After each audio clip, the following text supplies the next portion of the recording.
네, 시장 분위기 살펴보도록 하겠습니다. 뉴욕 증시가 혼조세를 나타낸 가운데 우리 증시 하락 흐름 이어지고 있습니다. 뉴욕 시장에서 주택지표 호조 소식도 들려오긴 했지만 아직까지 키프로스 우려감이 시장을 좀 지배하고 있는 모습인데요. 키프로스 의회 구제금융안을 부결시켰다는 소식 전해지면서 투자자들의 불안감을 키우고 있는 상황입니다. 역시 오늘 장에서도 외국인의 매매 동향이 좀 점검 포인트가 될 것 같은데요. 올장까지 갈수록 매매 동향 어떻게 바뀔지도 함께 보셔야 될 것 같습니다. 자, 전문가 파리는 어떠한 전략을 제시하고 있을까요? 확인해 보도록 하겠습니다. 최수창 전문가입니다. 추신의 변신, 코스닥 매도, 코스피 매수. 서정훈 전문가, 1970포인트 지지가 중요하다.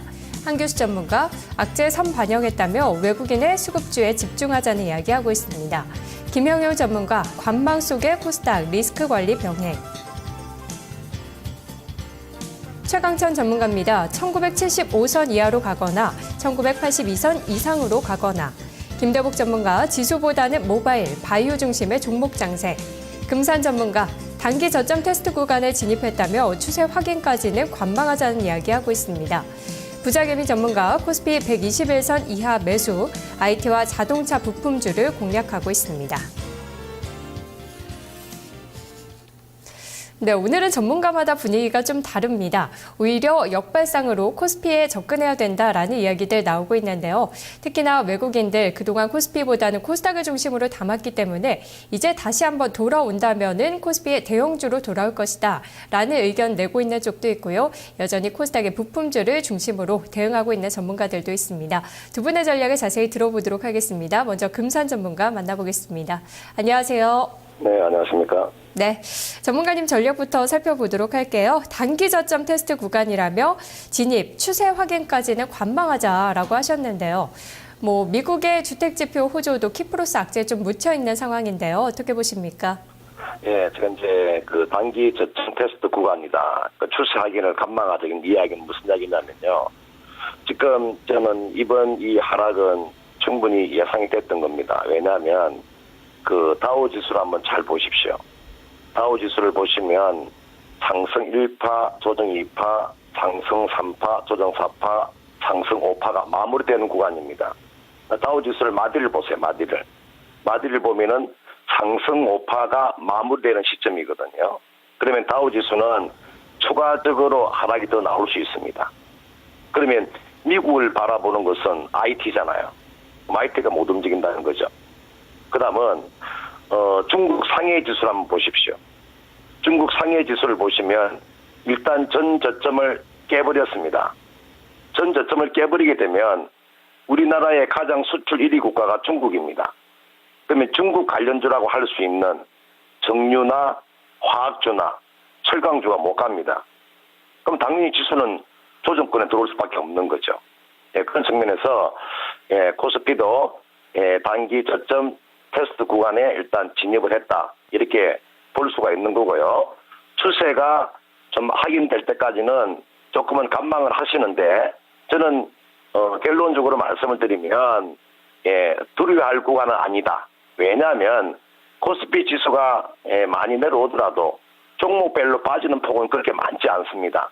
이것은 무슨 이야기냐면 이거는 우리나라 코스피에 있는 종목들의 주가가 싸다. 이렇게 볼 수가 있을 것 같습니다. 네.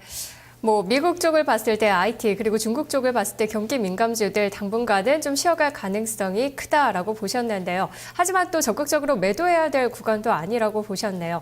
오늘 종목에 대해서 조금 더 힌트를 주시자면은 이쪽은 꼭 버텨야 된다, 팔지 말고 담아두자라는 쪽은 어디가 있을까요? 예, 저는 이제 기본적으로 이제 삼성전자인데요. 이 IT 종목군들은 갤럭시 일단 그 포가 출시가 됐잖아요. 출시가 된 이후에 그 전에 갤럭시 S3가 출시가 됐을 때 IT가 잠깐 빠졌다가 돌았었거든요. 그래서 IT 종목은 항상 관심을 보셔야 되고 최근에 보면은 삼성전자가 주가가 좀 조정을 받을 때 LG전자 조금 오히려 반등하는 그런 모습이 나왔거든요. 그런 측면에서 IT는 한번 우리가 관심을 가지고 봐야 된다. 이렇게 볼 수 있겠고 그 다음은 일단 코스닥 종목 쪽으로 본다면 새롭게 떠오르는 그런 테마들이 있잖아요. 예를 들어서 KTH 같은 종목군들은 T커머스입니다. 남들이 전혀 하지 않는 사업을 펼치는 기업들이 있죠. 최근에 한번 보시면 KTH라는 종목 한번 보십시오. 굉장한 탄력을 받고 있잖아요.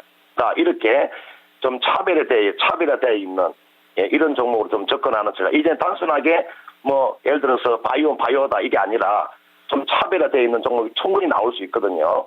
그런 종목을 잘 찾아서 매매를 한번 하시면 크게 무리가 없다 보이고, 그러면요, 제가 하나 더 말씀을 드리면은 지금 추세가 계속적으로 상승 추세를 그리고 있는 종목 중에서 보시면 코스닥의 기계업종 중에서 고영이라는 종목군들 있잖아요. 이 종목도 특별화된 그런 종목이거든요. 이런 종목을 선별해서 매매하는 전략이다. 이것이 지금 시장에서 수익을 내는 방법이 되겠습니다. 알겠습니다. 전문가님 말씀 고맙습니다. 네, 고맙습니다. 금산 전문가의 전략 확인해 봤습니다. 시장에 대해서는 관망을 권했는데요. 하지만 가장 궁금해하시는 종목 가운데 하나, 삼성전자는 그대로 우리가 좀 버텨야 된다. 그리고 코스닥 쪽에서는 T커머스 같이 새롭게 떠오르는 테마를 주목하고 있었습니다. 자, 다음으로 김대복 전문가 만나보도록 하겠습니다. 안녕하세요.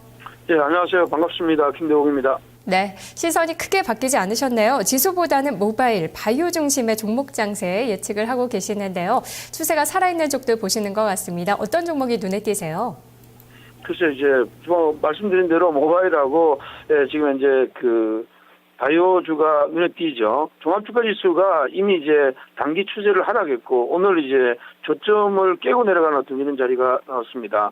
단기 하락 추세 구간에서는 이격이 확대돼서, 그러니까 이제 매도하고 싶은 사람들이 아주 극도로 참다가 나머지 물량을 떼내는 이런 패닉의 현상이 나올 때 주가가 돌아서는데, 오늘 실질적으로는 1960을 깨질 때 그러한 것들이 부분적으로 나타났다 이렇게 보면 단기적인 어떤 바닥은 오늘 그렇게 될 가능성이 높다 이렇게 보입니다. 이렇게 보는 신뢰성 있는 지표는 외국인들 매도가 지속되고 있지만 삼성전자의 움직임이죠. 삼성전자가 144만 8천 원에서 145만 6천 원. 오늘 전날의 저점을 깨지 않고 돌아섰다는 점을 감안한다면 시장은 단기적으로는 들어왔다고 봐요. 그러나 코스피는 지금 현재 하락 추세 구간에 있기 때문에 매매 자체를 짧게 가져가야 되겠고, 반면에 코스닥의 종목들은 트렌드가 확장이 되어 있는 흐름에서 급하게 월요일날 쭉 밀었다가 화요일날 땡겼는데 오늘 다시 밀어버리니까 이거 월요일처럼 이렇게 되지 않을까 이런 트라우마가 딱 생기는 건데, 이것도 개인들이 주도했단 말이에요. 그래서 이런 흐름들인데, 그래도 이 흐름은 코스닥은 아직까지는 단기 추세나 중기 추세가 살아있기 때문에 중심의 매매 자체를 코스닥 중심으로 해야 되고, 지금 현재는 제가 보는 쪽으로 이렇게 매매해야 된다 이렇게 보겠습니다. 네, 오늘 매수할 만한 종목이 있을까요? 오늘 시장은 이제 IT 종목 중에서 1분기 실적이 조금 처지지만 2분기에 실적이 좀 좋아지는 어떤 이런 종목, IM이나 UID, 세코닉스 이런 것들이 강합니다. 그렇지만 실질적으로는 1분기 실적이 좋은 종목들에 빠지는 종목들, 그런 종목인데, 무상증자를 발표했던 파트론이나 아니면 실적이 계속 호전이 예상되는 플렉스콘 같은 경우가 IT 종목에서는 대표적인 종목이라고 볼 수가 있고, 지금 현재 바이오 종목에서는 전날 강하게 올랐다가 지금 현재 조정받고 있는 종근당 바이오나 바이로메드 같은 종목이 매수의 어떤 대상이 될 거다 이렇게 보겠습니다. 네, 관심주로 꼽아두면 좋겠네요. 알겠습니다. 전문가님 말씀 고맙습니다. 예, 고맙습니다. 네, 김대복 전문가의 시각까지 알아봤습니다. 김대복 전문가는 바이오와 IT 부품 쪽 계속해서 지켜보고 있습니다. 두 분의 시각 확인해봤습니다. 투자 전략 나우였습니다.